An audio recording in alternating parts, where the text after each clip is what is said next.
Hey, this is Wednesday, 9/23. I got to change that date real quick. Our asynchronous task, what I am asking you to do today, pretty straightforward. We are going back to what you started on Friday, building in some of the skills we picked up on these last 2 days, looking at an example narrative essay. You are going to start, first thing you're going to do is go to your digital journal and set up a new area where you're going to be writing today. So if I go to my digital journal, I am just going to double click, insert new row, and I'm going to add in a new space for me to start taking notes today. So this you can go ahead and title Narrative Essay Introductions. That's what we're going to be working on today, the first part of our narrative essay. So if we go back to our Canvas page for today, which is Wednesday, 9/23, you are going to want to find that college prompt that you found last Friday. If you weren't here last Thursday, Friday, or if this is just confusing, you can check out our Canvas module I have linked right here. And you can go down to the bottom half and it'll walk you through how to find a college essay prompt. And when in doubt, if you can't find one, just pick one off of the Common App. They have 8 options, and there's a ton of universities around the United States that accept any of these essay prompts. So just pick one you think you have something good to write about. And you are going to probably want to have the college essay writing tips handy. Remember, if you want to preview a document, you just kind of click on this little spyglass, or not spyglass, magnifying glass, and piece of paper. And you have some tips right there. And here's your assignment. You are writing 2 versions of the same introduction. The first one, you are focusing on facts. You are getting as much information as you can about the prompt into a single paragraph. So for example, if I choose, let's just pick this first one as my prompt. I'm going to take it here into my notebook and I will paste it here. And I'm going to title this Introduction 1, and I'll put facts right there. Students have a background, interest, talent, meaningful to them.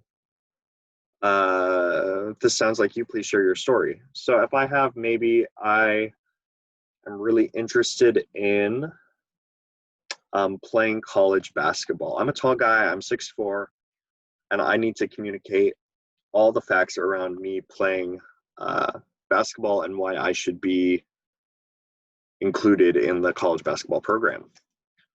I am going to write all the facts. So that could be things like my height, my number of points per game, assists, rebounds, whatever it is that you think is important enough to share. Get all the facts across. Load it up with information. If your height, if your background is important, make sure you include that as factually as possible, because the next time we're going to write, if we peek back here, is we are focusing on the second version of it. We'll focus on feelings, similes, images, sensory details, painting a very specific picture. So let's go introduction to feelings, right? And if we're still talking about maybe you want to go to college and play basketball, maybe you want to get your degree in physical education so you can help other kids learn about the game you love, the game you grew up playing, the game that got you through high school, whatever it is.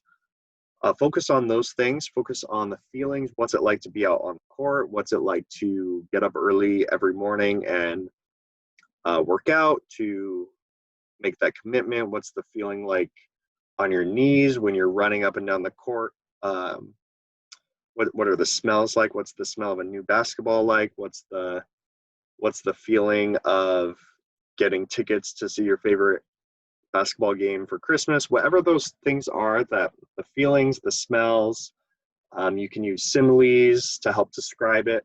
You can use metaphors, whatever it is. This is where I really want you to focus on kind of making it flowery and beautiful, because your actual introduction will probably be, in some aspects, a combination of the two.